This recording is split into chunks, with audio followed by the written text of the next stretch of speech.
Class आज का हमारा जो टॉपिक है वो है बाइनरी कंपाउंड्स ऑफ हाइड्रोजन। ठीक है, binary compounds of hydrogen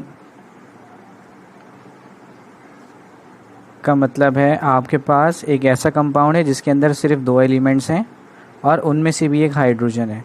for example अगर मैं आपसे कहता हूँ बाइनरी कंपाउंड की बात करूँ तो बाइनरी कंपाउंड का मतलब है एक ऐसा कंपाउंड जिसके अंदर सिर्फ दो एलिमेंट्स हैं, तो एलिमेंट नंबर 1 और एलिमेंट नंबर 2। अब अगर इन दो एलिमेंट में से एक एलिमेंट हाइड्रोजन होगा तो अब आप उसे किसका नाम देंगे? बाइनरी कंपाउंड ऑफ हाइड्रोजन का।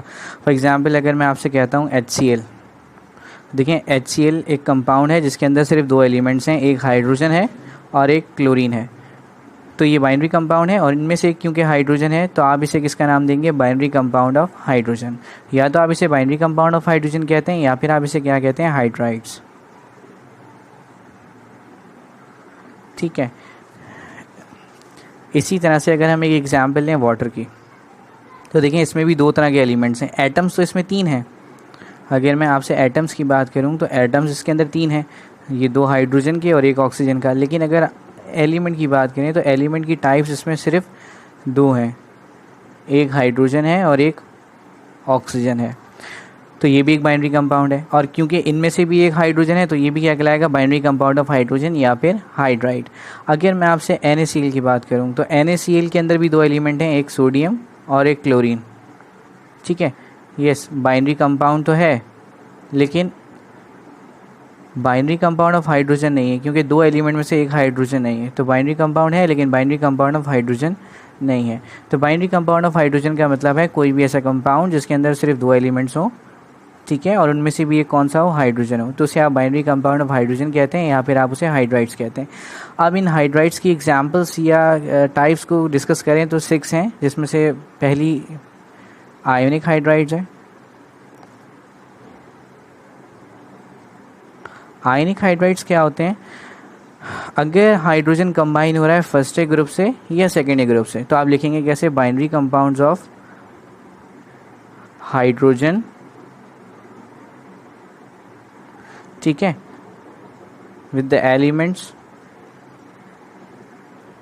Of first A group and second A group.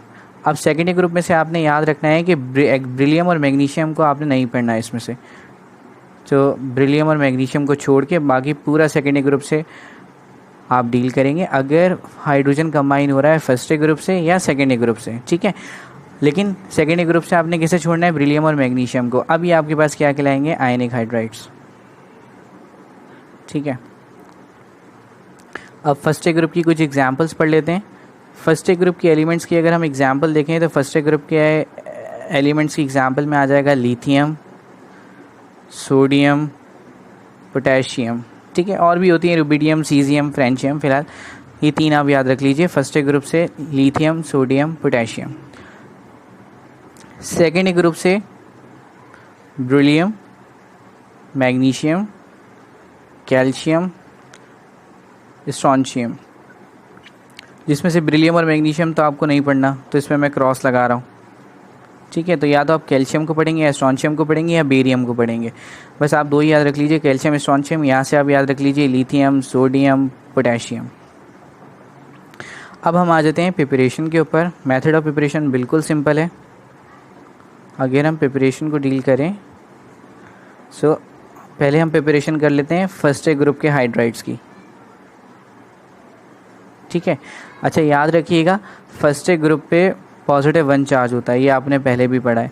और सेकेंड ए ग्रुप पे कितना चार्ज होता है? +2। अगर मैं आपसे फर्स्ट ए ग्रुप हाइड्राइड्स की प्रिपरेशन की बात करूं तो हम सोडियम ले लेते हैं, पोटेशियम ले लेते हैं। इसका रिएक्शन आप किससे कराएंगे? हाइड्रोजन से। ठीक है, और हाइड्रोजन रूम टेम्परेचर पे किस फॉर्म में होती है? डायटोमिक फॉर्म में। तो यहाँ पे मैं 2 लिख रहा हूँ, H2। कंपाउंड बना दीजिए। आपको पता है सोडियम पे +1 क्योंकि फर्स्ट ए ग्रुप का है, पोटेशियम पे भी +1 क्योंकि फर्स्ट ए ग्रुप का है।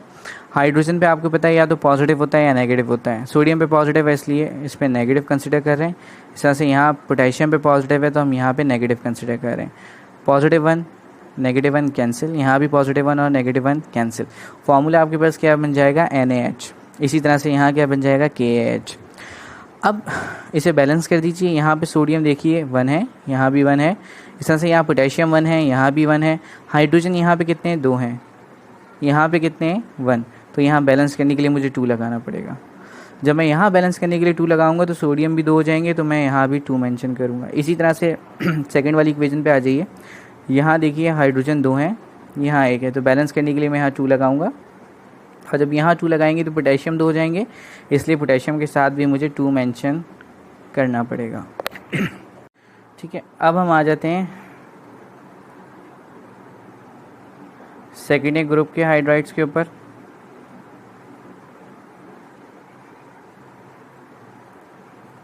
ठीक है, सेकेंडरी ग्रुप से एग्जांपल ले लेते हैं हम कैल्शियम की, स्ट्रोंशियम की। रिएक्शन आप किससे कराएंगे, हाइड्रोजन गैस से। यहाँ भी आप किससे कराएंगे, हाइड्रोजन गैस से। अब कैल्शियम और स्ट्रोंशियम क्योंकि सेकेंडरी ग्रुप के हैं तो इन पे आप क्या चार्ज डाल देंगे, +2। और हाइड्रोजन पे क्या होगा, वही -1। यहाँ भी आप क्या मेंशन कर देंगे, -1। ठीक है, अब क्योंकि कैंसिल नहीं हो रहे तो आपको फॉर्मूला बनाना पड़ेगा। तो फॉर्मूले में आप क्रॉस कर दीजिए, इसका चार्ज इसके ऊपर और इसका चार्ज इसके ऊपर फेंक दीजिए। तो ये जो 1 है, 1 तो हम लिखते नहीं हैं, लेकिन ये जो 2 है कैल्शियम का, ये हाइड्रोजन के साथ हमें लिखना पड़ेगा। ठीक है, इसी तरह से ये -1 यहाँ आ जाएगा, लेकिन 1 तो हम लिखते नहीं हैं। इसी तरह से स्ट्रोंशियम का जो 2 जब हाइड्रोजन के पास जाएगा तो यहाँ पे भी आप 2 मेंशन कर देंगे। इक्वेशन पहले से ही बैलेंस है, कैल्शियम यहाँ पे 1 है, यहाँ भी 1 है, स्ट्रोंशियम यहाँ 1 है, यहाँ भी 1 है, हाइड्रोजन यहाँ 2 थे, यहाँ भी 2 हैं, हाइड्रोजन यहाँ भी 2 हैं और यहाँ भी 2 हैं। इक्वेशन आपके पास बैलेंस है। उसके बाद हम आ जाते हैं फिजिकल प्रॉपर्टीज़ के ऊपर।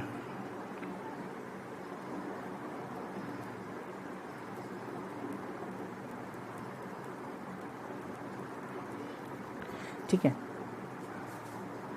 फिज़िकल प्रॉपर्टीज़ में अगर हम कलर की बात करते हैं तो कलर इसका क्या है, कलरलेस। केमिस्ट्री के अंदर कलरलेस या वाइट आप एक ही से शो करते हैं, तो आप कलरलेस कह लीजिए या वाइट कह लीजिए। वैसे केमिस्ट्री में आप कलरलेस का वर्ड यूज़ करते हैं वाइट के लिए भी। Second, solubility. अगर हम सॉल्युबिलिटी को देखें तो सॉल्युबल किसके अंदर है, वाटर के अंदर। ठीक है, ऑर्गेनिक कंपाउंड्स के अंदर सॉल्युबल नहीं है। अगर मैं आपसे वाटर की बात करूं तो वाटर आपके पास क्या है, इनऑर्गेनिक सॉल्वेंट या कंपाउंड। अगर हम ऑर्गेनिक और इनऑर्गेनिक सॉल्वेंट को जस्टिफाई करें तो कोई भी एक ऐसा कंपाउंड या सॉल्वेंट जिसके अंदर कार्बन हो प्लस उसके अंदर हाइड्रोजन हो और उनके दरमियान एक बॉन्डिंग भी हो, तो आप उसे कहते हैं कोवेलेंट, उसे आप कहते हैं ऑर्गेनिक कंपाउंड। ठीक है, और अगर आपके पास इनमें से कोई एक भी नहीं है, हो सकता है कार्बन हो सकता है हाइड्रोजन हो, लेकिन बॉन्ड नहीं हो, जब तक ये तीनों चीज़ें आप जस्टिफाई नहीं कर लेते आप नहीं बता सकते कि वो कंपाउंड ऑर्गेनिक है या इनऑर्गेनिक है। अगर मैं आपसे वाटर की बात करूं तो वाटर के अंदर तो कार्बन ही नहीं है। जब वाटर के अंदर कार्बन ही नहीं है तो वाटर एक ऑर्गेनिक कंपाउंड नहीं हो सकता। तो वाटर एक ऑर्गेनिक कंपाउंड नहीं है, तो वाटर आपके पास क्या है, इनऑर्गेनिक कंपाउंड। ठीक है, तो सॉल्युबिलिटी को अगर मैं देखूं तो वाटर के अंदर सॉल्युबल है लेकिन ऑर्गेनिक कंपाउंड्स के अंदर सॉल्युबल नहीं है। फिर हम आ जाते हैं इलेक्ट्रोलाइट के ऊपर। इलेक्ट्रोलाइट का मतलब है ये अपने अंदर से करंट पास कर लेता है, एबल टू पास और कंडक्ट इलेक्ट्रिक करंट। इन कंपाउंड पे से आप इलेक्ट्रिक करंट पास कर सकते हैं अगर आप इनका सॉल्यूशंस बना लें। ठीक है, उसके बाद हम नेक्स्ट पॉइंट पे आ जाते हैं। अगर हम इनके मेल्टिंग और बॉइलिंग पॉइंट की बात करें तो इनके मेल्टिंग और बॉइलिंग पॉइंट क्या होते हैं, हाई होते हैं। ठीक है, उसके बाद एक और पॉइंट है कि ये थर्मली स्टेबल होते हैं। थर्मली स्टेबल होने का मतलब है ये हीट लेबाइल केमिकल्स हैं। हीट अगर आप इन पे हीट अप्लाई करते हैं तो इनका स्ट्रक्चर डिस्ट्रॉय नहीं होता। कुछ कंपाउंड जैसे होते हैं, जैसे प्रोटीन। अगर मैं प्रोटीन की बात करूं तो प्रोटीन को जैसे ही आप हीट प्रोवाइड करते हैं प्रोटीन डीनेचर होना शुरू हो जाती है, प्रोटीन का स्ट्रक्चर ख़राब हो जाता है। तो प्रोटीन एक हीट सेंसिटिव कंपाउंड है। अंडे को भी देख लें, जब आप उसे पकाते हैं तो उसका स्ट्रक्चर डिस्ट्रॉय हो जाता है, उसके अंदर की बॉन्डिंग ख़राब हो जाती है। तो कुछ केमिकल्स ऐसे होते हैं जो कि हीट सेंसिटिव होते हैं और कुछ हीट स्टेबल होते हैं। तो ये कंपाउंड भी आपके पास हीट स्टेबल है। इसका मतलब आप यहाँ पे जितनी भी हीट प्रोवाइड कर लें ये स्टेबल रहता है। जितनी भी हीट प्रोवाइड करने से मतलब है तकरीबन 700 टू 800 डिग्री सेंटीग्रेड तक ये कंपाउंड स्टेबल रहते हैं, उसके बाद जाके ख़राब होने शुरू होते हैं।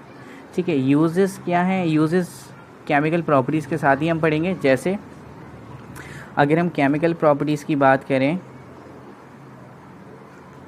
तो केमिकल प्रॉपर्टीज़ हमें इसकी पढ़नी है 3 चीज़ों के साथ। एक आप किसके साथ पढ़ेंगे? वाटर के साथ।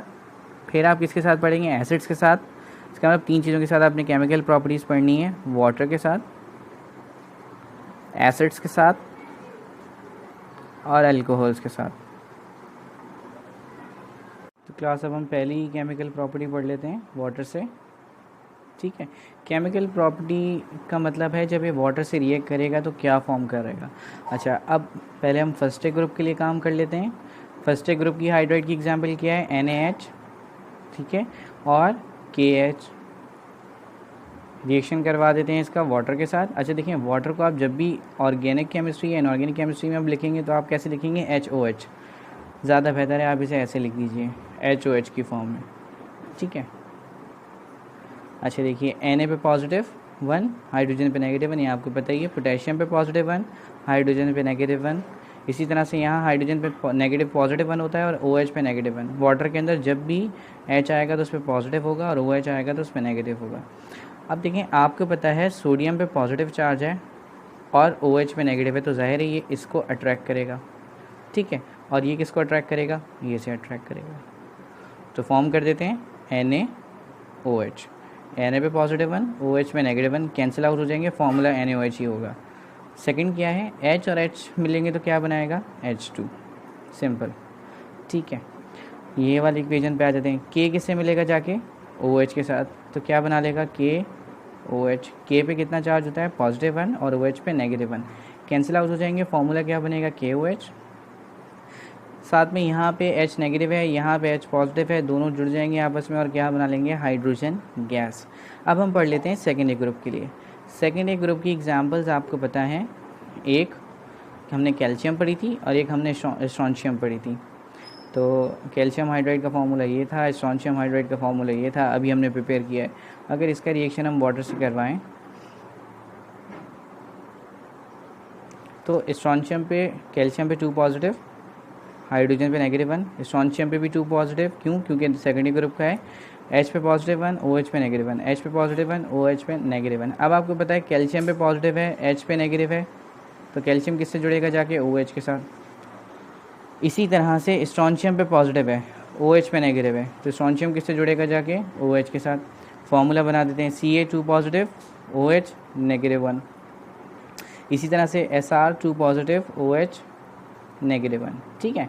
अच्छा, अब देखिए, क्योंकि एक पे पॉजिटिव 1 है, एक पे नेगेटिव 1 है, क्यों तो कैंसिल आउट नहीं हो रहे, तो अब आप क्या करेंगे? क्रॉस, इसका चार्ज इसके ऊपर, इसका चार्ज इसके ऊपर। अब ये जो 1 है जब ये यहाँ आएगा तो 1 तो हम लिखते नहीं हैं, लेकिन इसका 2 यहाँ लिखा जाएगा। और एलिमेंट्स कितने? 2।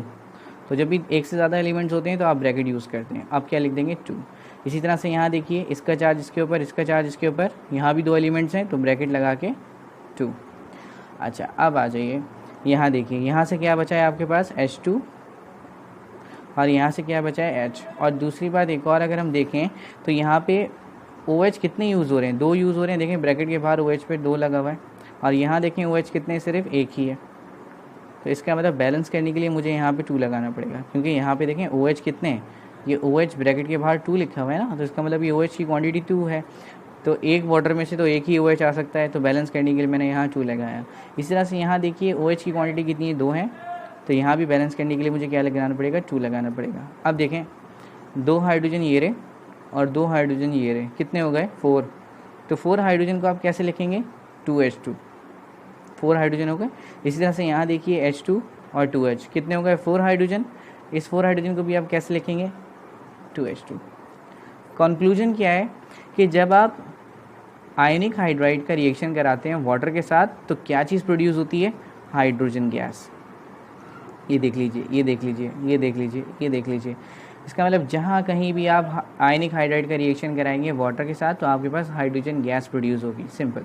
जी क्लास, अब आप आ जाइए सेकंड केमिकल प्रॉपर्टी पे, जो हमारे पास किसके साथ थी? एसिड के साथ थी। इसका मतलब ये है कि जब भी आयनिक हाइड्राइड एसिड से मिलते हैं तो क्या फॉर्म होता है। ठीक है, तो पहले हम पढ़ लेते हैं फर्स्ट ए ग्रुप के लिए। फिर हम पढ़ लेंगे सेकेंडरी ग्रुप के लिए।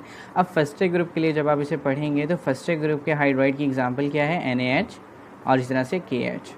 ठीक है, एसिड की कोई एग्जांपल HCl, यहाँ भी मैं क्या ले रहा हूँ, HCl ले रहा हूँ। अच्छा, अब देखिए Na पे पॉजिटिव 1, H पे नेगेटिव 1, K पे पॉजिटिव 1, H पे नेगेटिव 1, H पे पॉजिटिव 1, Cl पे नेगेटिव 1। Cl पे नेगेटिव 1 होता है, ये पहले पढ़ा चुका हूँ आपको। इसी तरह से यहाँ भी Cl पे नेगेटिव 1 तो H पे पॉजिटिव 1 होगा। अब जाहिर है सोडियम पे जब पॉजिटिव है तो सोडियम किसे अट्रैक्ट करेगा, क्लोरीन को। इसी तरह से यहाँ पे K पे पॉजिटिव है तो K किसे अट्रैक्ट करेगा, Cl को।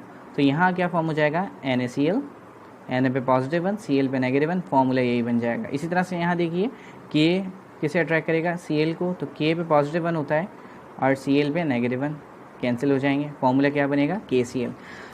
अब अगर हम देखें तो यहाँ पे H नेगेटिव है, H पॉजिटिव है, अब ये दोनों अट्रैक्ट होंगे तो H और H मिलेंगे तो क्या बनेगा, H2।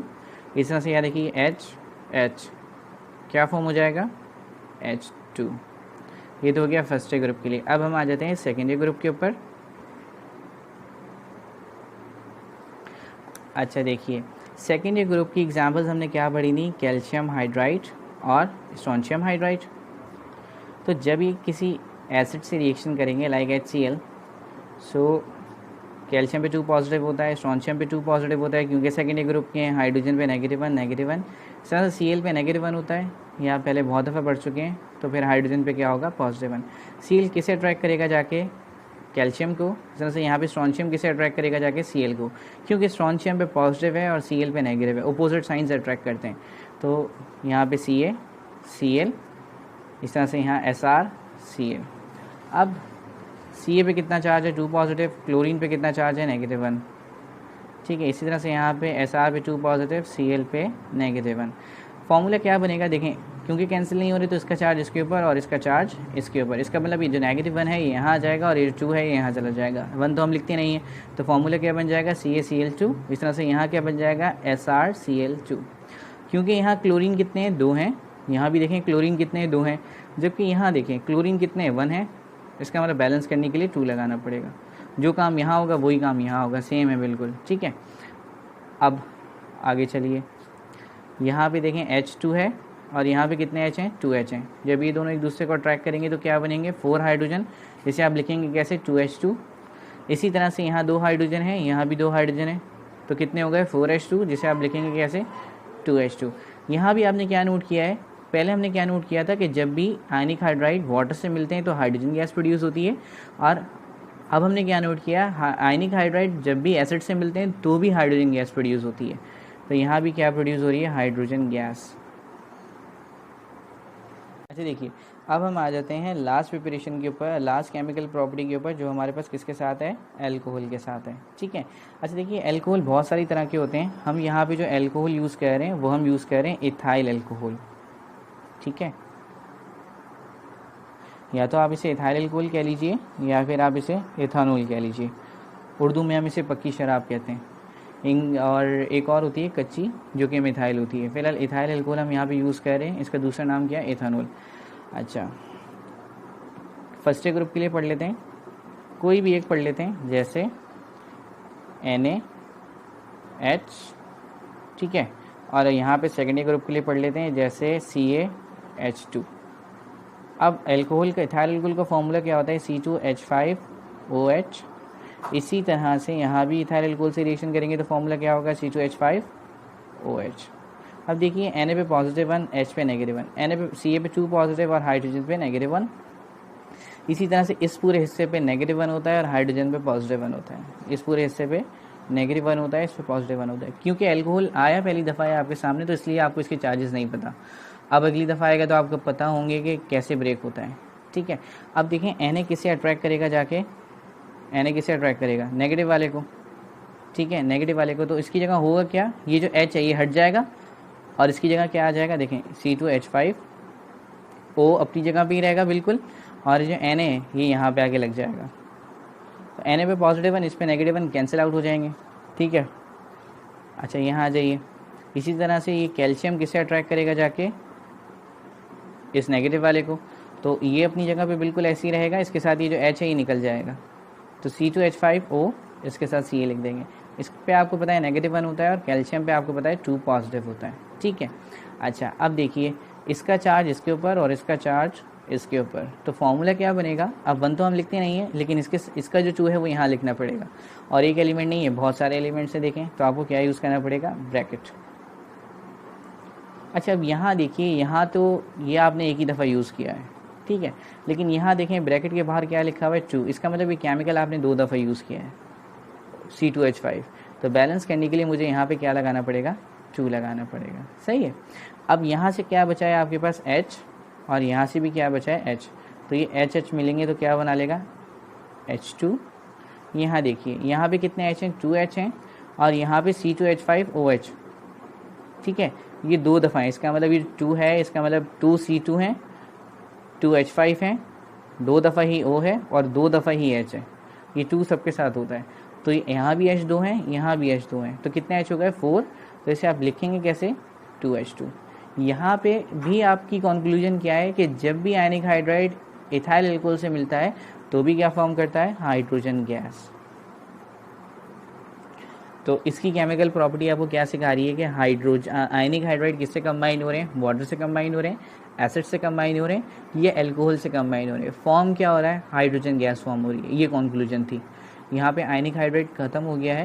ये टॉपिक बहुत बड़ा है, इसके टोटल 6 हाइड्राइड्स हैं, अभी हमने 1 पढ़ा है, अब हम दूसरा स्टार्ट कर रहे हैं। अच्छा क्लास, अगला हाइड्राइड हमारे पास क्या है, बॉर्डरलाइन हाइड्राइड, ठीक है। अच्छा, बॉर्डरलाइन हाइड्राइड में आपने क्या पढ़ना है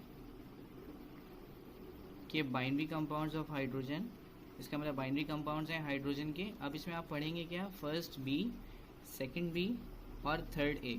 तो डेफिनेशन लिख देते हैं, बाइनरी कंपाउंड्स ऑफ हाइड्रोजन, ठीक है, binary compounds of hydrogen with first B, second B. ये जब मैं आपको पीरियोडिक क्लासिफिकेशन पढ़ाऊंगा तो थोड़ा बहुत हम पढ़ेंगे इन ग्रुप्स को भी, और थर्ड ए, ठीक है, याद रखिएगा 2 बी हैं और 1 ए है। थर्ड ए में से आपको सिर्फ 2 ही एलिमेंट्स पढ़ने हैं, एक इंडियम, ठीक है, जिसका सिंबल IN है, और एक आपके पास है थैलियम, जिसका सिंबल TL है। इंडियम INDIUM, इंडियम, और थैलियम है THLLIUM, थैलियम। तो आपको ये 2 ही एलिमेंट्स पढ़ने, इन्हें हम किसका नाम देंगे, बॉर्डरलाइन हाइड्राइड। सो हाइड्रोजन जब भी कंबाइन होगा फर्स्ट बी ग्रुप से, सेकंड बी ग्रुप से, या फिर आपके पास किससे कंबाइन हो रहा है, थर्ड ए के 2 एलिमेंट से। 2 एलिमेंट्स कौन से हैं, एक इंडियम है और एक थैलियम है। तो आप इस हाइड्राइड को किसका नाम देंगे, आप इस हाइड्राइड को पॉलीमेरिक हाइड्राइड्स का नाम देंगे, बॉर्डरलाइन हाइड्राइड्स का नाम देंगे, सॉरी। अब एक पॉइंट तो आपने इसमें ये पढ़ना है, ठीक है। दूसरी आपको एग्जाम्पल पढ़नी है और इसमें कोई पॉइंट नहीं है, ठीक है। बाकी एक पॉइंट प्रॉपर्टी का है कि इसकी प्रॉपर्टी किसके दरमियान लाई करती है, इसकी प्रॉपर्टी जो है वो कोवलेंट हाइड्राइड्स के दरमियान और मेटालिक हाइड्राइड्स के दरमियान लाई करती है। ये हाइड्राइड्स क्योंकि आपने पढ़े नहीं है तो अभी समझ नहीं आएगा, बस आपको डेफिनेशन याद रखनी है। इसके टोटल 3 पॉइंट्स हैं, एक डेफिनेशन का, एक एग्जाम्पल का, ठीक है, और इसकी प्रॉपर्टीज़ किसकी तरह होती हैं। तो इसकी प्रॉपर्टीज़ जो हैं वो कोवलेंट हाइड्राइड्स की तरह भी होती हैं और मेटालिक की तरह भी होती हैं। कोवलेंट हाइड्राइड्स अभी हम पढ़ेंगे, मेटालिक हाइड्राइड्स भी अभी हमें पढ़ने हैं, ठीक है। एग्जाम्पल को अगर हम देखें तो एग्जाम्पल है कॉपर हाइड्राइड, ठीक है, CuH2। इसी तरह से जिंक हाइड्राइड, इनमें से जो भी आपको एग्जाम्पल अच्छी लगे वो आप याद रख लीजिएगा। बस यहाँ पे आपके बॉर्डरलाइन हाइड्राइड्स जो हैं वो कंप्लीट हो गए। अब सिर्फ आपके पास 3 हाइड्राइड्स बचे हैं, जिसमें से कोवलेंट हाइड्राइड बहुत बड़ा है, ठीक है, वो अलग से लॉन्ग में आता है। जिस तरह से आयनिक हाइड्राइड बहुत बड़ा था तो आयनिक हाइड्राइड भी अलग से लॉन्ग में पूछा जाता है। वो आपसे क्वेश्चन ऐसे पूछता है कि हाइड्राइड्स क्या होते हैं, कितनी टाइप्स के हाइड्राइड्स हैं, तो सबकी डेफिनेशन आप लिखेंगे। और वो कहता है कि एक्सप्लेन आयोनिक हाइड्राइड, तो आयोनिक हाइड्राइड को आपको डिटेल में एक्सप्लेन करना होता है, ठीक है। या फिर वो आपसे कहता है कि डिटेल में एक्सप्लेन कर दीजिए कोवलेंट हाइड्राइड्स। तो आयनिक हाइड्राइड्स और कोवलेंट हाइड्राइड्स आपके पास डिटेल में एक्सप्लेन करने के लिए आ जाते हैं, बाकी सबकी हमें यूजली डेफिनेशंस लिखनी होती हैं। अच्छा देखिए क्लास, अब हम स्टार्ट करें आयनिक हाइड्राइड के बाद पॉलीमेरिक हाइड्राइड,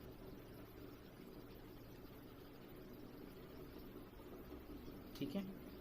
पॉलीमेरिक हाइड्राइड्स क्या होते हैं, आपको याद है कि आप जब आयनिक हाइड्राइड्स पढ़ रहे थे तो आयनिक हाइड्राइड्स के अंदर आपने 2 तरह के हाइड्राइड्स छोड़ दिए थे, एक वो जो कि ब्रिलियम के साथ थे और एक वो जो कि मैग्नीशियम के साथ थे। अगर आपको याद हो, मैंने आपसे कहा था कि सेकेंडरी ग्रुप से आपको 2 एलिमेंट्स नहीं पढ़ने। अब यहाँ पे आप उन दोनों को डिस्कस करेंगे। इसका मतलब इसकी डेफिनेशन आप कैसे लिखेंगे, बाइनरी कंपाउंड्स, ठीक है, binary compounds of hydrogen with beryllium and magnesium are called polymeric hydrides।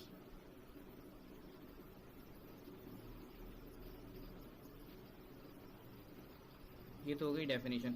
अच्छा, ये वाला जो हाइड्राइड है वो इतना लेंथी नहीं है, बस सिर्फ 3 से 4 पॉइंट्स हैं जैसे हम यहाँ डिस्कस करेंगे और कुछ नहीं है। तो ये तो आपके पास हो गई डेफिनेशन, ठीक है। अच्छा, अब एग्जाम्पल के अंदर क्या आ जाएगा, क्योंकि ब्रिलियम भी सेकेंड ए ग्रुप का है और मैग्नीशियम भी सेकेंड ए ग्रुप का है, तो फॉर्मूला क्या होगा, BeH2। क्यों, क्योंकि ब्रिलियम पे 2 पॉजिटिव चार्ज होगा और हाइड्रोजन पे -1 होगा, तो फॉर्मूला आपको खुद पता है क्या बनना चाहिए, BeH2। इसी तरह से मैग्नीशियम के लिए क्या फॉर्मूला बनेगा, MgH2, क्योंकि ब्रिलियम और मैग्नीशियम दोनों सेकेंड ए ग्रुप के एलिमेंट्स हैं। अच्छा, अब इन हाइड्राइड्स को पॉलीमेरिक हाइड्राइड्स क्यों कहते हैं। अब हमारे पास 2 कंडीशंस होती हैं, एक को आप नाम देते हैं पॉलीमर, ठीक है। पॉलीमर का मतलब होता है, पॉली का मतलब है मैनी और मर का मतलब यूनिट्स या फिर मॉलिक्यूल्स। इसका मतलब एक ऐसी चेन है, ठीक है, जिसमें आपके पास बहुत सारे मॉलिक्यूल्स एक साथ लिंक हुए हुए, ठीक है। एक बहुत सारे मॉलिक्यूल्स आपस में लिंक होकर एक चेन बना रहे हैं, इस कंडीशन को आप किसका नाम दे रहे हैं, पॉलीमर। अच्छा, पॉलीमर को आप एक और नाम भी देते हैं, मैक्रोमॉलिक्यूल। तो आपकी मर्जी है, चाहे तो आप मैक्रोमॉलिक्यूल लिख लीजिए या फिर आप पॉलीमर लिख लीजिए। मैक्रो का मतलब होता है लार्ज और मॉलिक्यूल का मतलब तो आपको पता ही है। तो जब बहुत सारे मॉलिक्यूल्स आपस में जुड़ जाते हैं तो एक चेन बन जाती है, इस चेन को आप कहते हैं मैक्रोमॉलिक्यूल या फिर पॉलीमर। अभी मैं आपको क्लियर करता हूँ। अच्छा, इसी तरह से एक और कंडीशन होती है जिसे आप किसका नाम देते हैं, मोनोमर का। मोनो का मतलब 1, मर का मतलब यूनिट या मॉलिक्यूल। अच्छा, इससे आप और क्या कहते हैं, माइक्रोमॉलिक्यूल। पॉलीमर को आप कहते थे मैक्रोमॉलिक्यूल, जबकि मोनोमर को आप क्या कहते हैं, माइक्रोमॉलिक्यूल। यहाँ पे सिर्फ एक सिंगल मॉलिक्यूल है, ठीक है, यहाँ पे एक सिर्फ सिंगल मॉलिक्यूल है। फॉर एग्जाम्पल अगर हम इसे अच्छा कर दें तो BeH2 एक मॉलिक्यूल है, ये मोनोमर है। इसी तरह से एक और BeH2 एक दूसरा मोनोमर है। इसी तरह से BeH2 एक और मोनोमर है, इनको जोड़ दीजिए आपस में, अभी क्या बन गया, ये पॉलीमर बन गया, ठीक है। तो जब भी मॉलिक्यूल्स आपस में जुड़ जाते हैं और एक चेन बना लेते हैं तो इस कंडीशन को हम नाम देते हैं पॉलीमर, ठीक है। और प्रोसेस क्या कहलाता है, इस प्रोसेस को हम नाम देते हैं पॉलीमराइजेशन। ये पॉलीमराइजेशन चैप्टर 6 में मैं डिटेल में पढ़ाऊंगा, अभी बस सिर्फ आप डेफिनेशन याद रख लीजिए। हाइड्रोजन के लिए तो डेफिनेशन भी याद नहीं रखनी, लेकिन अगर पॉलीमर का वर्ड आ रहा है तो एटलीस्ट आपको पता तो होना चाहिए कि पॉलीमर होता क्या है। तो पॉलीमर का मतलब है कि एक चेन मॉलिक्यूल्स की जिसके अंदर बहुत सारे मॉलिक्यूल्स आ रहे हैं, ठीक है। और मोनोमर का मतलब एक सिंगल मॉलिक्यूल है जो कि अपने ही जैसे एलिमेंट के साथ जुड़ के, अपने जैसे मॉलिक्यूल के साथ जुड़ के एक पॉलीमर बना सकता है। तो मोनोमर का मतलब सिंगल मॉलिक्यूल और पॉलीमर का मतलब एक ऐसी चेन जिसके अंदर बहुत सारे मॉलिक्यूल्स आ रहे हो। अच्छा देखिए, अब हम थोड़ा सा और एलेबोरेट करते हैं इस चीज़ को। ये जो आपके पास BeH2 है, इसको मैं ऐसे लिख सकता हूँ, ये Be, ये H, और इन्हें जोड़ दीजिए। भाई BeH2 को मैं ऐसे भी लिख सकता हूँ। इसी तरह से अगर मैं एक और BeH2 की बात करूँ तो उसे मैं ऐसे लिखूंगा, ठीक है। इसी तरह से एक और BeH2 की बात करूँ तो उसे मैं ऐसे लिखूंगा। अभी तक पॉलीमर नहीं बना है, ठीक है, अभी तक पॉलीमर तो नहीं बना, अभी तो सिर्फ मोनोमर्स हैं, अलग अलग मॉलिक्यूल्स हैं। आप देखो, अब आप इसे क्या कर देंगे, लिंक कर देंगे, ठीक है। ये देखिए, इसी तरह से ये आगे जुड़ जाएगा और ये भी आगे जुड़ जाएगा। तो जब छोटे छोटे मॉलिक्यूल्स मिलके एक बहुत बड़ा मॉलिक्यूल फॉर्म कर लेते हैं तो इस कंडीशन को हम किसका नाम देते हैं, पॉलीमर का नाम देते हैं। अब आपको नहीं पता उस चेन के अंदर कितने मॉलिक्यूल्स हैं, क्योंकि कोई लिमिट नहीं है, इसलिए हम यहाँ पे ब्रैकेट लगा के क्या लगा देंगे, n। या ब्रैकेट के बगैर भी आप लिख सकते हैं, कोई इशू नहीं है। तो मैं दोनों तरीके से लिख देता हूँ, एक मैंने बगैर ब्रैकेट के लिख दिया, एक मैं ब्रैकेट के साथ लिख देता हूँ। इस n का मतलब है हमें नहीं पता चेन के अंदर कितने BeH2 आ रहे हैं। खैर, अच्छा देखिए, यहाँ ये जो डॉटेड लाइंस नजर आ रही हैं, इन डॉटेड लाइंस को आप किसका नाम देते हो, ये डॉटेड लाइंस कहलाती हैं। ये डॉटेड की बात कर रहा हूँ मैं आपसे, ये डॉटेड लाइंस को आप कहते हो हाइड्रोजन बॉन्डिंग, ठीक है। इस डॉटेड लाइंस को या तो आप हाइड्रोजन बॉन्डिंग कहते हैं या फिर आप इसे क्या कहते हैं, प्रोटॉनिक bridge.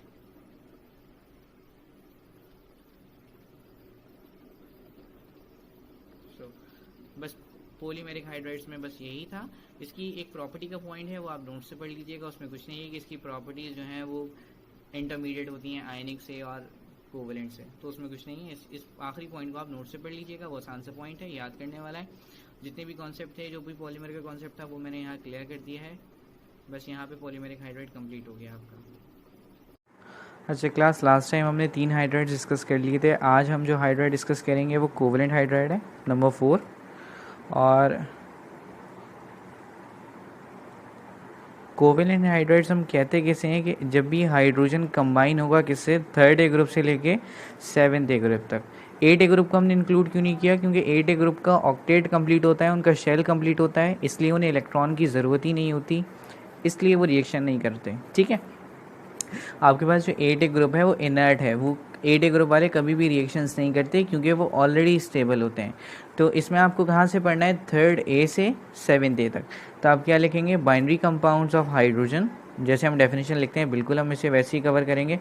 Binary compounds of hydrogen, ठीक है, with third A group to seventh A group are called covalent hydrides. ठीक है, ये तो इसकी हो गई डेफिनेशन कोवेलेंट हाइड्राइड्स की। अब उसके बाद हमें पता है कि हमें इसमें थर्ड ए ग्रुप से सेवन्थ ए ग्रुप तक के मेंबर्स को पढ़ना है, तो हम कुछ एग्जांपल्स ले लेते हैं। फॉर एग्जांपल अगर मैं आपसे बात करूँ थर्ड ए ग्रुप की, तो बेटा थर्ड ए ग्रुप की 2 एग्जांपल्स हैं, एक बोरॉन ज़्यादातर हमें जो पढ़नी होती हैं, और एक एल्यूमिनियम। ये समझ लीजिए आपके सिलेबस में 2 एग्जाम्पल्स हैं, एक बोरॉन और एक एल्यूमिनियम। इसी तरह से फोर्थ ए ग्रुप में आपने एक ही एग्जाम्पल पढ़नी है, कार्बन। ठीक है, और ये ग्रुप्स आप याद करना शुरू कर दीजिए, क्योंकि आपने रिएक्शंस ही रिएक्शंस पढ़ने हैं, न्यूमेरिकल्स नहीं है, टोटल इक्वेशंस हैं। तो ये आपको पता होना चाहिए कौन सा किस ग्रुप का है, कौन सा किस ग्रुप का नहीं है। फिफ्थ ग्रुप में से आपको 2 एग्जाम्पल्स पढ़नी है, एक नाइट्रोजन और एक फॉस्फोरस। इसी तरह से सिक्स्थ ग्रुप में से आप 2 एग्जाम्पल्स पढ़ेंगे, एक सल्फर एक ऑक्सीजन। ठीक है, और सेवन्थ ग्रुप में से आपको ज़्यादातर पढ़ना होता है क्लोरीन, आगे जाके आप ब्रोमीन आयोडीन भी पढ़ेंगे। अच्छा, अब हम इनकी एग्जांपल्स पढ़ लेते हैं और डिटेल में। जैसे अगर मैं आपसे बात करूं थर्ड ए ग्रुप की, तो आपको पता है थर्ड ए ग्रुप पे कितना चार्ज होता है, 3 पॉजिटिव, ये बात हम पहले ही पढ़ चुके हैं। फोर्थ ए ग्रुप पे कितना चार्ज होता है, 4 पॉजिटिव और नेगेटिव 4। ठीक है, ये आप वक्त के साथ साथ सीखेंगे कि नेगेटिव 4 कब लेना है, पॉजिटिव 4 कब लेना है। इसी तरह से फिफ्थ ग्रुप पे नेगेटिव 3 चार्ज होता है, सिक्स्थ ग्रुप पे 2 नेगेटिव चार्ज होता है, और सेवन्थ ग्रुप पे नेगेटिव 1 चार्ज होता है। अब हम इनके कंपाउंड्स बना देते हैं। ठीक है, फॉर एग्जांपल अगर मैं आपसे बात करता हूँ थर्ड ए ग्रुप की, तो बेटा थर्ड ए ग्रुप की एग्जांपल हमारे पास क्या है, बोरॉन, क्योंकि थर्ड ए ग्रुप का है तो उस पर कितना चार्ज होगा, 3 पॉजिटिव। सही है, हाइड्रोजन पे फिर क्या होगा, आपको पता है हाइड्रोजन पे या तो पॉजिटिव 1 होता है या नेगेटिव 1 होता है। तो इस पे पॉजिटिव है तो हाइड्रोजन पे क्या होगा, नेगेटिव। फॉर्मूला बना दीजिए, फॉर्मूला क्या बनेगा, इसका चार्ज इसके ऊपर, इसका चार्ज इसके ऊपर, लेकिन 1 तो हम लिखते नहीं है, तो फॉर्मूला क्या हो जाएगा, BH3। इसी तरह से अगर मैं एल्यूमिनियम की बात करूं तो एल्यूमिनियम पे भी कितना चार्ज होता है, 3 पॉजिटिव, H पे -1। फॉर्मूला बना दीजिए AlH3। फोर्थ ग्रुप पे आ जाते हैं। फोर्थ ग्रुप पे कार्बन पॉजिटिव 4, हाइड्रोजन -1, क्या फॉर्मूला बनेगा, CH4। ये कंपाउंड आप पहले भी पढ़ चुके हैं, मीथेन। तो मीथेन का फॉर्मूला इसीलिए CH4 होता है, क्योंकि कार्बन पे वैलेंसी 4 होती है, फोर्थ ग्रुप का है। फिफ्थ ग्रुप की अगर हम बात करें तो फिफ्थ ग्रुप में नाइट्रोजन 3-, क्योंकि फिफ्थ ग्रुप है। हाइड्रोजन पे फिर क्या होगा, पॉजिटिव 1। फॉर्मूला क्या बनाएंगे, क्रॉस कर दीजिए, NH3, अमोनिया। इसी तरह से अगर मैं फॉस्फोरस लूँ, फिफ्थ ग्रुप का फॉस्फोरस -3 चार्ज है, हाइड्रोजन पे पॉजिटिव 1, क्रॉस कर दीजिए, क्या बनेगा, PH3। ठीक है, अच्छा अब याद भी रख लीजिए, PH3 को हम फॉस्फाइन कहते हैं। अगर मैंने कभी नहीं बताया तो अब बता रहा हूँ। ठीक है, PH3 को हम फॉस्फाइन पढ़ते हैं। इसी तरह से अगर मैं आपसे बात करूँ सिक्स्थ ग्रुप की, तो सिक्स्थ ग्रुप में एग्जाम्पल क्या है, ऑक्सीजन 2-, क्योंकि सिक्स्थ ग्रुप है, हाइड्रोजन पे पॉजिटिव 1, क्या फॉर्मूला बनेगा, H2O। इसका मतलब ये जो 2 है वो हाइड्रोजन के साथ चला जाएगा, तो OH2 भी लिख सकते हैं और चाहे तो H2 भी लिख सकते हैं। H2 कॉमन है इसलिए मैंने ऐसे लिख दिया। इसी तरह से S-2 और H पॉजिटिव 1, क्या बनेगा, इसका चार्ज इसके ऊपर, इसका इसके ऊपर, H2S। इसी तरह से सेवन्थ ग्रुप की अगर मैं एग्जांपल लूँ तो H पे पॉजिटिव 1 होता है, Cl पे -1 होता है, क्लोरीन पे -1 होता है, तो जाहिर है हाइड्रोजन पे +1 होगा। अब ये कैंसिल होगा, फॉर्मूला क्या बनेगा, HCl। तो आपको पता लग गया होगा कि कोवेलेंट हाइड्रेट की एग्जाम्पल क्या है, BH3, AlH3, CH4, NH3, PH3, water, H2S और HCl। ये सारे केमिकल्स हैं जो कि एग्जाम्पल्स हैं 3rd ग्रुप से लेकर 7th ग्रुप के हाइड्राइड्स की, इसका मतलब कोवेलेंट हाइड्राइड्स की, ठीक है। अच्छा, अब हम आ जाते हैं प्रिपरेशन के ऊपर।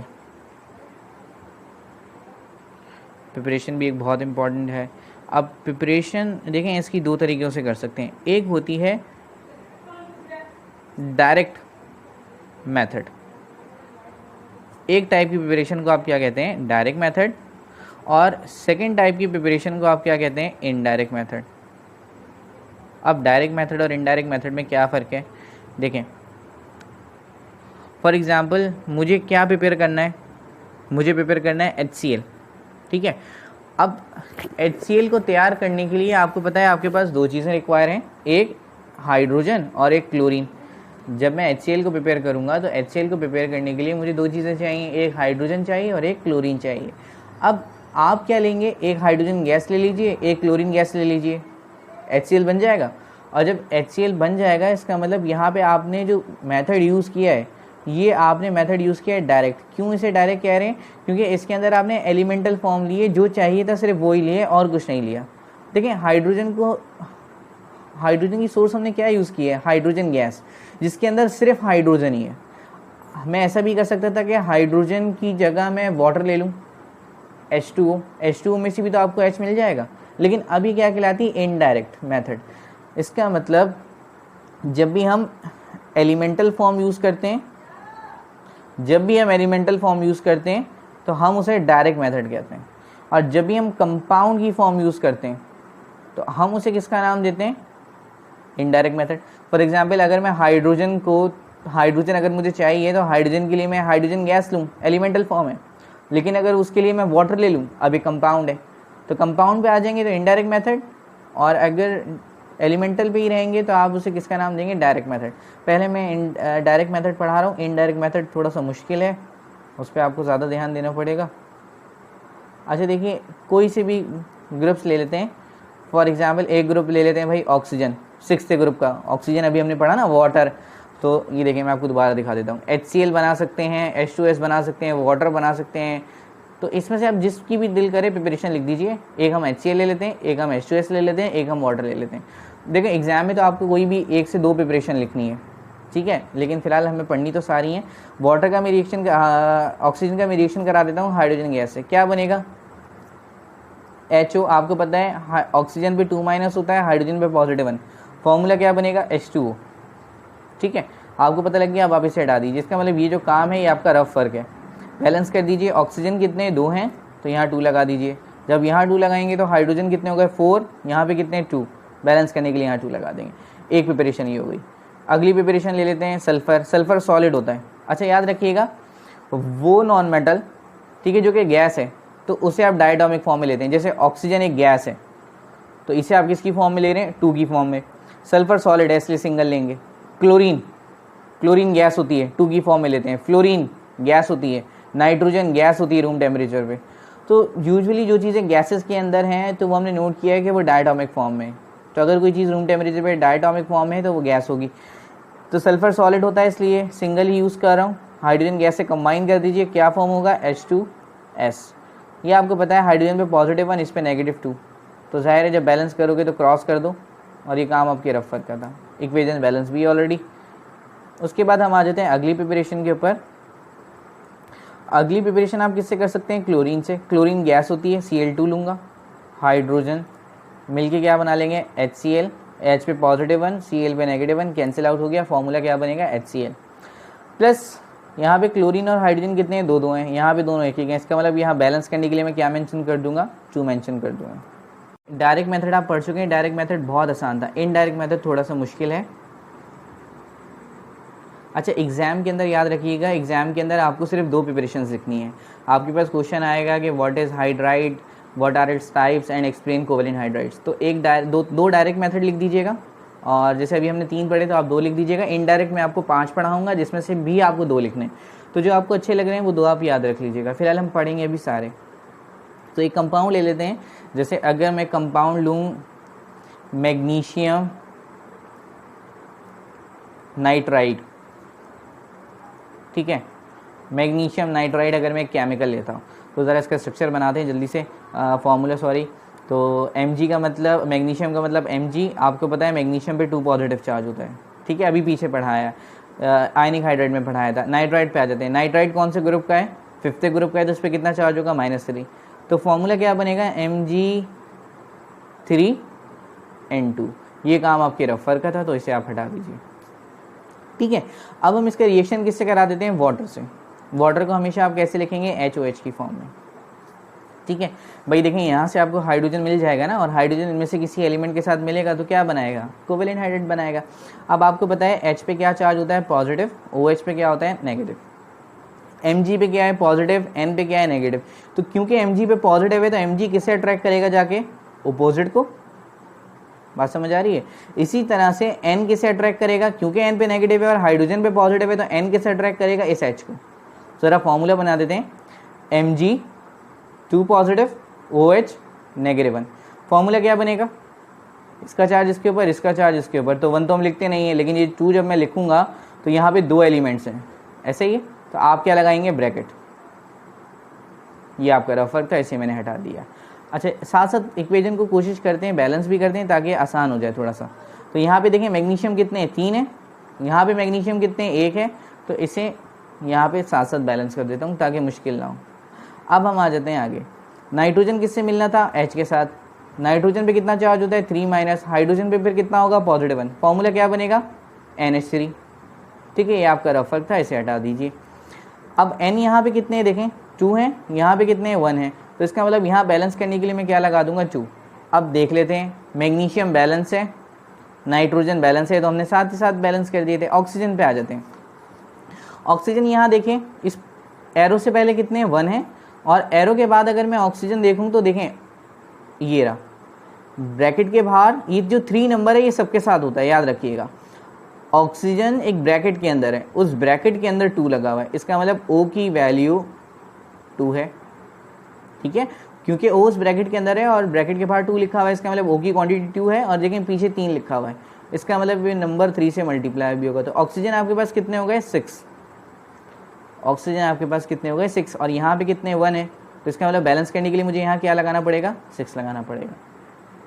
तो ये इक्वेशन हो गई बैलेंस, ठीक है। हाइड्रोजन को काउंट कर लीजिए, हाइड्रोजन ऑलरेडी बैलेंस है, लेफ्ट साइड पे भी 12 है, राइट साइड पे भी 12 है, देख लीजिएगा, नहीं समझ आएगा तो मैं दोबारा बता दूँगा। इसके बाद अगर मैं आपसे एक केमिकल की बात करूँ, कैल्शियम फॉस्फाइड। देखो हम कोई भी केमिकल ले सकते हैं, लेकिन हम रिस्ट्रिक्ट हैं, जो हमारे सिलेबस में हमें मजबूरी है वही लेना है। तो कैल्शियम का में पता है आपको 2 पॉजिटिव चार्ज होता है, क्योंकि सेकेंडरी ग्रुप का है। फॉस्फाइड कौन से ग्रुप का है, 5th ग्रुप का है, तो उस पर कितना चार्ज होगा, -3। फॉर्मूले बना दीजिए, Ca3P2, ये आपका रफर था, इसे हटा दीजिए। अगेन हाइड्रोजन की सोर्स में क्या ले रहा हूँ, वाटर, क्यों, क्योंकि चीप है, सस्ता है। कैल्शियम यहाँ +1, यहाँ -1, ये तो आप पढ़ ही चुके हैं। कैल्शियम किसको अट्रैक्ट करेगा, जाके नेगेटिव वाले को, क्योंकि कैल्शियम पे पॉजिटिव है, और ये जो नेगेटिव वाला फॉस्फाइड है ये किसे अट्रैक्ट करेगा, हाइड्रोजन को। जल्दी से फॉर्मूला बना देते हैं, CaOH, 2 पॉजिटिव, -1, 2 पॉजिटिव और -1, क्रॉस कर दीजिए। 1 तो हम लिखते नहीं, लेकिन इसका 2 लिखना पड़ेगा क्योंकि 2 एलिमेंट से ब्रैकेट लगाना पड़ेगा, रफर था, हटा दीजिए। कैल्शियम कितने, 3, यहाँ पे कैल्शियम 1 है, बैलेंस करने के लिए 3 लगा दीजिए, बिल्कुल ऐसे ही जैसे यहाँ हमने मैग्नीशियम के साथ लगाया था। अब आगे चलें, P किससे मिलेगा, जाके H के साथ। P पे आपको पता है 3- होता है, H पे +1। फॉर्मूला क्या बनाएंगे, PH3, ये आपका रफर के हटा दीजिए। यहाँ पे P कितने, 2 हैं, बैलेंस करने के लिए यहाँ क्या लगा दूंगा, 2 लगा दूंगा। कैल्शियम बैलेंस है, साथ साथ कर दिया, फॉस्फोरस बैलेंस है, साथ साथ कर दिया। ऑक्सीजन पे आ जाइए, ऑक्सीजन यहाँ कितने, 1 है, यहाँ देखिए ब्रैकेट के अंदर है, ब्रैकेट के बाहर 2 लगा हुआ है, इसका मतलब ऑक्सीजन 2 है, और एक नंबर पीछे 3 जो सबके साथ होता है, इसका मतलब 2 × 3 6, यहाँ ऑक्सीजन 6 हैं, तो बैलेंस करने के लिए मैं यहाँ क्या लिख दूंगा, 6। ये इक्वेशन हो गई बैलेंस। तो दोनों का सेम मैकेनिज्म ऑफ एक्शन है, जैसे ऊपर वाली इक्वेशन को सॉल्व किया है ऐसी नीचे वाली इक्वेशन को सॉल्व किया है, इसी तरह से हम 5 इक्वेशंस को सॉल्व करेंगे। अब हम आते हैं आगे। अगर मैं आपसे कहता हूँ फॉस्फोरस क्लोराइड,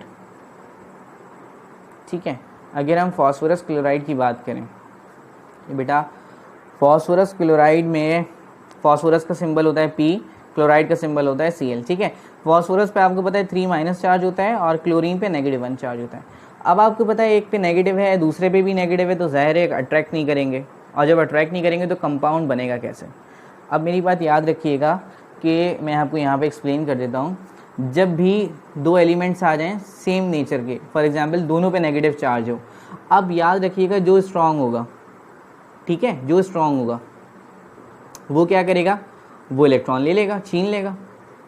दो एलिमेंट्स जब आपस में फाइट करेंगे तो उन दो एलिमेंट्स में से जो एलिमेंट स्ट्रांग होगा वो इलेक्ट्रॉन को ले लेगा, ठीक है, और जो इलेक्ट्रॉन को ले लेगा उस पर नेगेटिव चार्ज आ जाएगा, क्योंकि इलेक्ट्रॉन पे नेगेटिव चार्ज होता है।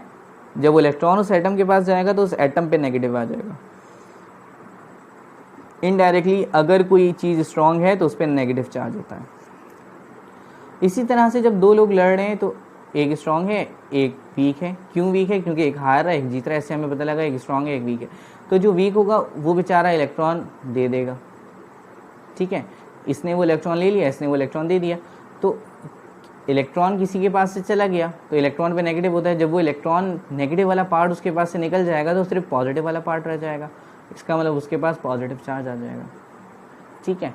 अच्छा, अब हम इसे सॉल्व कर देते हैं। तो अब याद ये रखिएगा कि अगर हम फास्फोरस और क्लोरीन को कंपेयर करें तो फास्फोरस और क्लोरीन में से स्ट्रॉन्ग कौन होता है, फास्फोरस आपके पास वीक है और क्लोरीन आपके पास क्या होता है, स्ट्रॉन्ग होता है, याद रखिएगा। आप कभी जब भी ये हमेशा ये दोनों आएंगे आपको फास्फोरस को वीक लेना है और क्लोरीन को आप स्ट्रॉन्ग लेंगे। जाहिर है जब क्लोरीन स्ट्रॉन्ग है तो क्लोरीन पे नेगेटिव ही रहेगा, लेकिन फास्फोरस पे क्या आ जाएगा, पॉजिटिव आ जाएगा। वाटर की सोर्स के लिए अगेन आप क्या यूज़ कर रहे हैं, सॉरी हाइड्रोजन की सोर्स के लिए आप अगेन क्या यूज़ कर रहे हैं, वाटर।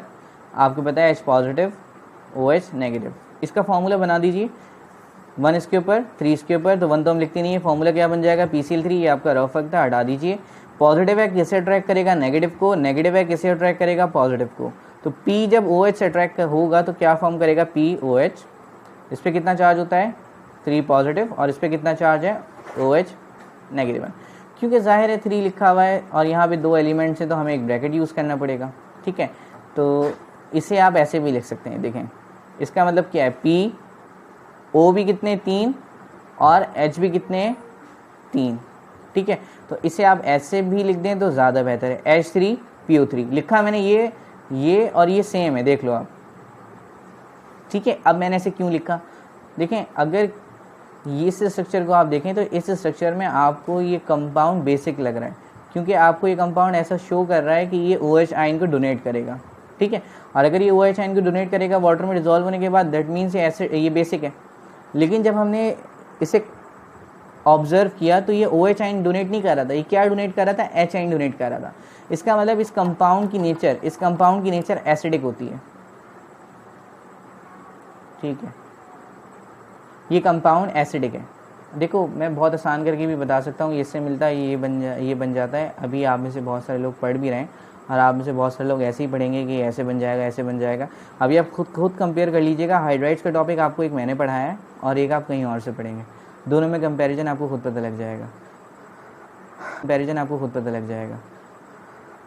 लेकिन अब देखो जितनी डिटेल में जाओगे बोरियत तो उतनी होगी, लेकिन ज़ाहिर है पढ़ना तो है, यही नॉलेज आपको दूसरों से अलग करेगी। अब इस कंपाउंड को अगर मैं देखूं तो ये कंपाउंड एसिडिक नेचर का है, और एसिडिक नेचर वाले कंपाउंड को हमेशा हम किस फॉर्म में लिखते हैं, इस फॉर्म में। हम H को अलग करके दिखाते हैं। अगर मैं इसे ऐसे लिखूंगा कोई गलती नहीं है, लेकिन ये चीज़ ये शो कर रही है कि इस कंपाउंड की नेचर बेसिक है। क्यों बेसिक है, क्योंकि ये आपको OH आयन देता हुआ नज़र आ रहा है। देखो इसके अंदर OH आयन देता हुआ नज़र आ रहा है ना, लेकिन अगर इसी फॉर्म को मैं इसमें कन्वर्ट कर दूँ H3PO3 के अंदर, तो देखो अब सब कुछ वही है। 3 हाइड्रोजन थे लिख दिए, 1 P था लिख दिया, ऑक्सीजन कितने थे 3 था, बिल्कुल सब कुछ वही लिखा है। लेकिन इस कंपाउंड को देखो और इस कंपाउंड को देखो तो ये कंपाउंड देखते ही लगेगा कि ये वाटर में डिजॉल्व होने के बाद OH आयन देगा, और ये कंपाउंड आपको देखते ही पता लगेगा कि वाटर में डिजॉल्व होने के बाद इसमें से H निकलेंगे एक एक करके 3, ऐसा ही है। अब सल्फ्यूरिक एसिड का पहले फॉर्मूला हम कैसे लिखते थे, अगर मैं आपको बताऊं ना, सल्फ्यूरिक एसिड अब तो आप ऐसे लिखते हो ना, सल्फ्यूरिक एसिड को आप पहले कैसे लिखते थे, SO2 OH2। सल्फ्यूरिक एसिड को आप पहले ऐसे लिखते थे, फिर आपको पता लगा कि सल्फ्यूरिक एसिड बेसिक कंपाउंड ही नहीं है, ठीक है। सल्फ्यूरिक एसिड एक एसिडिक कंपाउंड है, क्योंकि वाटर में डिजॉल्व होने के बाद क्या दे रहा था, एसिड दे रहा था। और उसकी सारी प्रॉपर्टीज़ एसिड से मिल रही थी। एसिड देने का मतलब H पॉजिटिव दे रहा था, तो इसे हमने ऐसे लिखना मुनासिब नहीं समझा। इसे मैं खोल देता हूँ, कैसे खोलेगा, SO2 OH है, ब्रैकेट के बाहर 2 है तो O2, फिर H है, ब्रैकेट के बाहर 2 है तो H2, तो ये क्या हो गया SO4 H2। हाइड्रोजन को हम पहले लिखते हैं तो ज़्यादा अच्छा लगता है, तो SO4, इसलिए हमने इस फॉर्मूले को इस कंडीशन में ड्राइव किया है। तो बात समझ आ रही, चीज़ एक ही है लेकिन हम इसकी प्रॉपर्टीज़ की बेस पे से लिख रहे हैं। खैर अब वापस आ जाइए, तो इसे आप ऐसे लिख दें तो ज़्यादा बेहतर है, आपको कुछ नहीं होगा। खैर अब देखें, यहाँ पे P एक ही यूज़ हो रहा है, ठीक है। ऑक्सीजन कितने यूज़ हो रहे हैं, 3, और वाटर के अंदर एक ही ऑक्सीजन है, तो साथ साथ बैलेंस भी कर दीजिए। यहाँ पे 3 लगा देता हूँ ताकि ये बैलेंस हो जाए, ठीक है। अब क्लोरीन है, क्लोरीन किसे अट्रैक्ट करेगा जाके, H को। H पे +1 और Cl पे -1, फॉर्मूला क्या बनाएंगे आप, HCl। दूसरी बात, क्लोरीन यहाँ पे क्वांटिटी वाइज कितने हैं, 3 है, और यहाँ पे आपके पास 1 है, तो यहाँ से बैलेंस करने के लिए आप क्या मेंशन कर देंगे, 3 मेंशन कर देंगे। उसके बाद हम आ जाते हैं 4th वन पे, एल्युमिनियम कार्बाइड।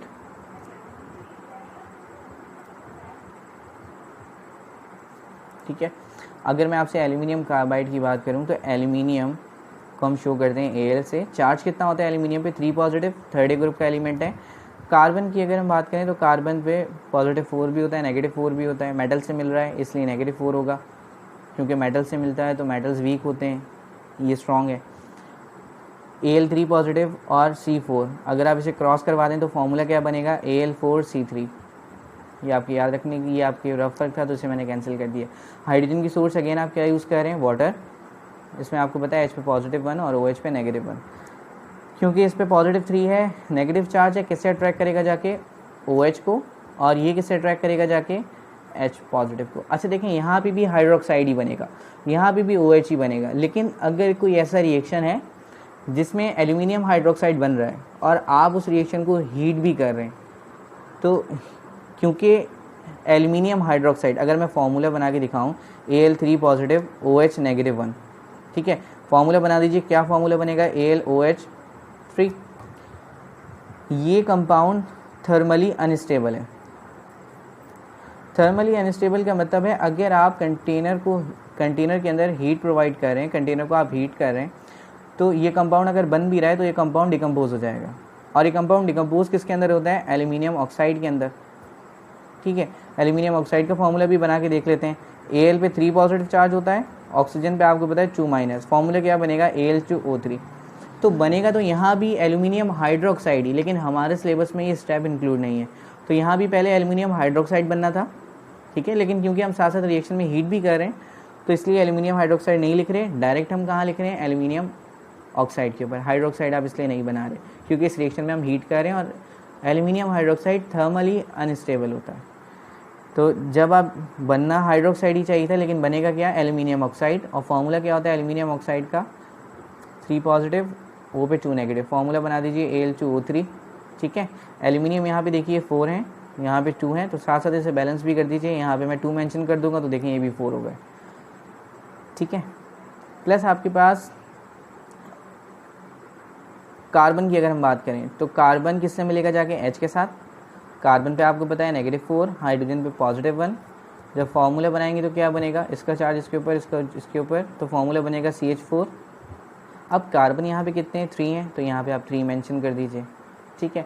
प्लस ऑक्सीजन यहाँ पे कितने हैं, देखें ये 2 यहाँ लिखा हुआ है, ये 2 जो है वो ये इसके साथ भी है और इसके साथ भी है, तो ऑक्सीजन 3 थे, और जब ये 2 है 2 से मल्टीप्लाई भी कर दीजिए, इसका मतलब ऑक्सीजन कितने यहाँ पे 6 हैं, और यहाँ पे 1 है, वाटर के साथ 1 है, तो यहाँ बैलेंस करने के लिए हम क्या लगा देंगे, 6 लगा देंगे। बाकी हाइड्रोजन को आप कैलकुलेट कर लीजिए, एरो से पहले भी और एरो के बाद भी, दोनों जगह पे 12 है। अब आपकी एक प्रिपरेशन रह गई कैल्शियम कार्बाइड से, उसके बाद ये आपका इनडायरेक्ट मेथड कंप्लीट हो जाएगा। अच्छा क्लास, अब देखिए यहाँ पे एक बहुत अच्छा कॉन्सेप्ट है, अगर आप समझना चाहें इसे, वरना आप याद कर लीजिए। मैं आपको दोनों बता देता हूँ, पहले याद करने वाला सिस्टम बता देता हूँ। अगर कार्बन कैल्शियम के साथ आता है तो कैल्शियम पे 2 पॉजिटिव होता है, जो कि आपको बताइए क्योंकि सेकेंडरी ग्रुप का है।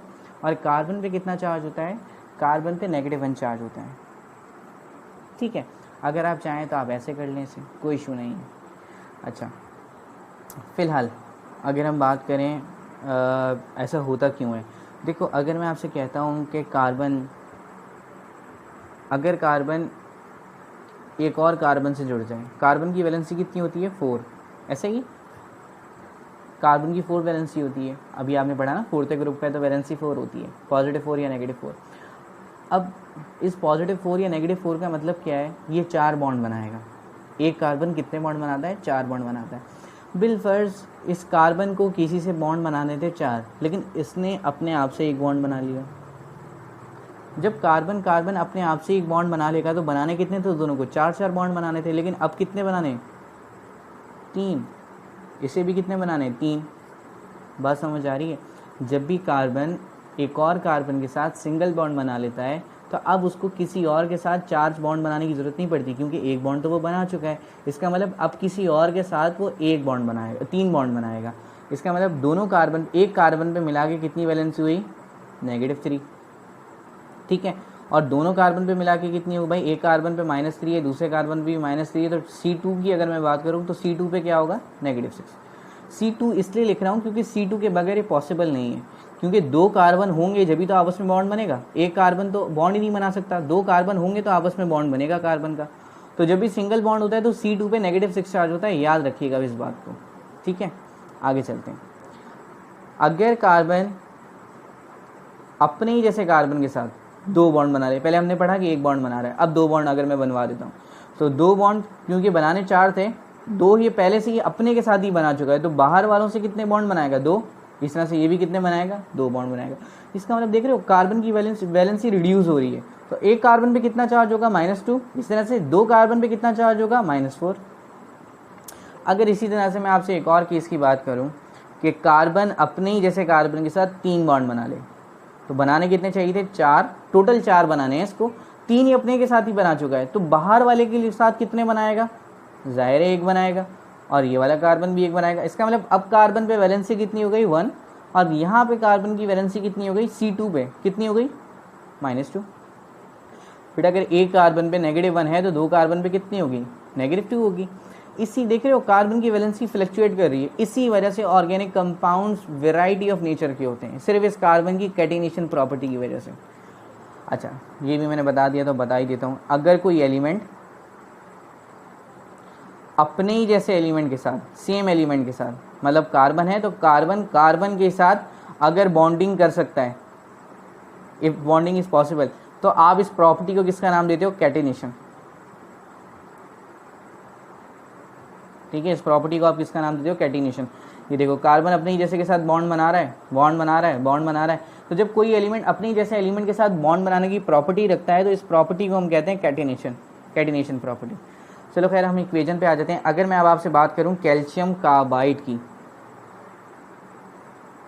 अगर मैं आपसे बात करता हूं कैल्शियम कार्बाइड की, तो कैल्शियम का फॉर्मूला आपको पता है Ca होता है, और क्योंकि सेकेंडरी ग्रुप है तो 2 पॉजिटिव चार्ज होता है। अब आपको याद क्या रखना है, जब भी कैल्शियम कार्बाइड के साथ मिलता है तो कार्बन अपने एलिमेंट के साथ 3 बॉन्ड बनाता है, ये उसकी नेचर है। जब 3 बॉन्ड बनाएगा तो एक इसके लिए बचा, एक इसके लिए बचा, भाई 3 बॉन्ड बना चुका है तो एक ही बचा। इसका मतलब C2 पे कितना चार्ज होगा, -2, यहाँ पढ़ा भी चुका हूँ, ठीक है। फॉर्मूला बना दीजिए, -2 से -2 कैंसिल, फॉर्मूला क्या बन गया, CaC2, ये फॉर्मूला है कैल्शियम कार्बाइड का। आगे चलते हैं। हाइड्रोजन की सोर्स में क्या ले रहा हूँ, water, H positive OH negative. जाहिर है कैल्शियम पे पॉजिटिव है तो किसे अट्रैक्ट करेगा, OH को। कार्बन पे नेगेटिव है तो किसे अट्रैक्ट करेगा, H को। क्या बनेगा, CaOH। कैल्शियम पे 2 पॉजिटिव, जगह नहीं थी बेटा इसलिए मैं नीचे लिख रहा हूँ, इस पे -1 क्रॉस कर दीजिए। 1 तो हम लिखते नहीं है, लेकिन ये 2 है ये मेंशन करना पड़ेगा क्योंकि 2 एलिमेंट्स हैं, ब्रैकेट लगाऊंगा, यहाँ 2 लिख दूंगा। कैल्शियम एक ही था, यहाँ भी एक ही है, बैलेंस हो गया। आगे चलते हैं। कार्बन C2 पे कितना चार्ज है, -2। हाइड्रोजन पे कितना चार्ज है, +1। फॉर्मूला बना दीजिए, क्रॉस कर दीजिए, 1 इसके ऊपर आ जाएगा तो 1 तो हम लिखते ही नहीं है, 2 इसके ऊपर आएगा तो फॉर्मूला क्या बनेगा, C2H2, ठीक है। इक्वेशन ऑलरेडी बैलेंस है, यहाँ देख लेता हूँ एक दफ़ा और। Ca यहाँ पे एक है, यहाँ भी एक है, कार्बन यहाँ 2 हैं, यहाँ भी 2 हैं, ऑक्सीजन यहाँ पर 1 है, एरो से पहले 1 है, एरो के बाद 2 हैं, ब्रैकेट है, ब्रैकेट के बाद 2 लिखा हुआ है, 2 हैं, तो इसका मतलब यहाँ पे 2 लगा दें। अब गिन लीजिएगा, हाइड्रोजन आपके पास खुद ही बैलेंस हो गया। अब कुछ फिजिकल प्रॉपर्टीज़ हैं वो मैं आपको जल्दी जल्दी बता देता हूँ। अच्छा देखें, आयनिक में हमने क्या पढ़ा था, मेल्टिंग और बॉइलिंग पॉइंट क्या होता है, हाई। इनका मेल्टिंग और बॉइलिंग पॉइंट क्या होता है, कम होता है, एक्सेप्ट वाटर का बॉइलिंग पॉइंट कितना होता है 100 डिग्री सेंटीग्रेड, ठीक है। अच्छा, ये नॉन इलेक्ट्रोलाइट होते हैं, वो रूम टेम्परेचर पे क्या होते हैं सॉलिड्स, ये रूम टेम्परेचर पे क्या होते हैं लिक्विड्स। वो का मतलब आयनिक कंपाउंड्स की बात कर रहा हूँ, ये लिक्विड्स होते हैं या गैसेस होती हैं। लिक्विड्स की एग्जांपल बता दो। अगर मैं आपसे बात करूँ तो हमने अभी थोड़ी देर पहले ही पढ़ा है मेरे ख्याल से, हाँ ये कंपाउंड्स हमने पढ़े ना, BH3 सॉलिड है, सॉलिड का मतलब ये सॉफ्ट सॉलिड है, बिल्कुल लिक्विड नेचर की तरफ जा रहे हैं, तो बहुत ही सॉफ्ट सॉलिड हैं और यूजुअली मॉइस्चर को लेने के बाद ये ऑलमोस्ट लिक्विड ही बन जाते हैं। तो ये एक थोड़ा सा एक्सेप्शन केस है। यहाँ आ जाइए, CH4 एक गैस होती है, अमोनिया गैस है, फॉस्फाइन गैस है, वाटर लिक्विड है, ठीक है। H2S गैस होती है, HCl नॉर्मली गैस होती है, लेकिन क्योंकि हम इसका सॉल्यूशन यूज़ करते हैं इसलिए हम इसे लिक्विड में ले लेते हैं। तो यही सारी एग्जांपल्स हम यहाँ लिख देते हैं, इनमें से कोई भी एक, ठीक है। तो अगर हम लिक्विड की एग्जांपल की बात करें तो सबसे अच्छी एग्जांपल क्या है H2O, ठीक है। इस तरह से अगर हम गैस की बात करें तो एग्जांपल क्या है CH4। दूसरी बात हमने पढ़ा है 3rd group, 4th group, 5th group, 6th group and 7th group. तो बेटा अगर हम नेचर की बात करें तो 3rd ग्रुप और 4th ग्रुप वाले किस नेचर के होते हैं, न्यूट्रल नेचर के होते हैं, हाइड्राइड्स की बात कर रहा हूँ। 5th ग्रुप की एग्जांपल में आपके पास क्या आ जाएगा, ammonia NH3, ammonia highly basic है।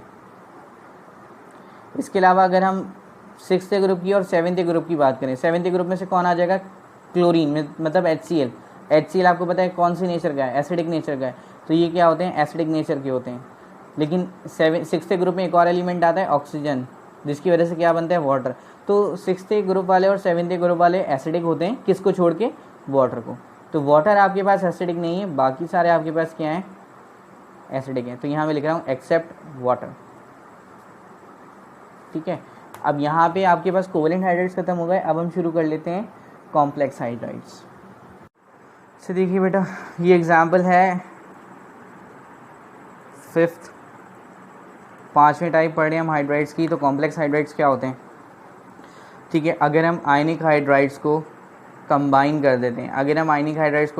देते हैं, किसके साथ, कोवेलेंट हाइड्राइड्स। अब आयनिक भी आप पढ़ चुके हैं, कोवेलेंट भी आप पढ़ चुके हैं।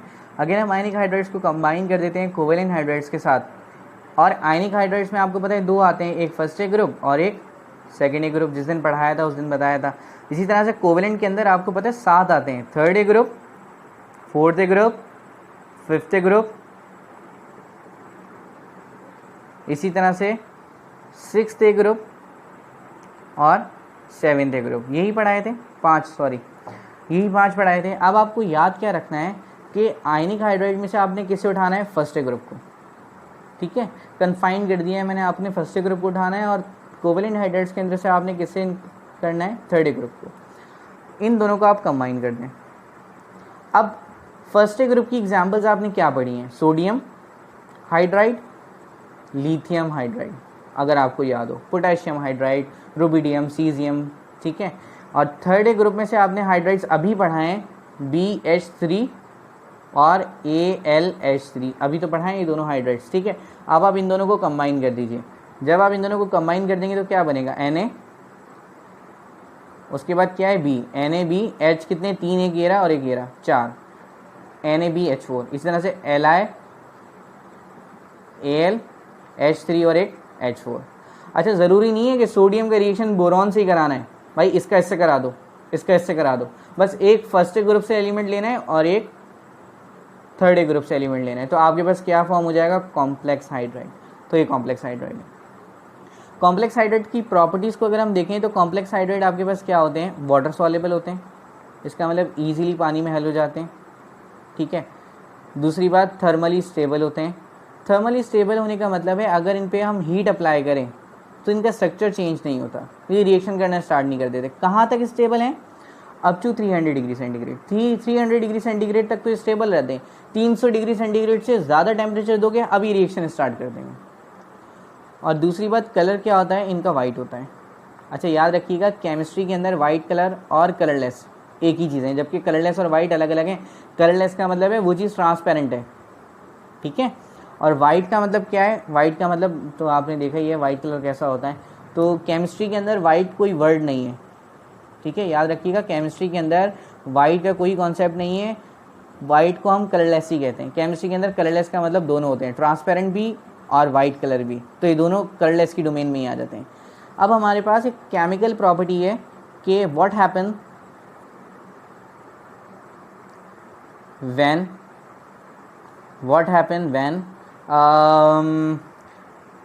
Complex hydride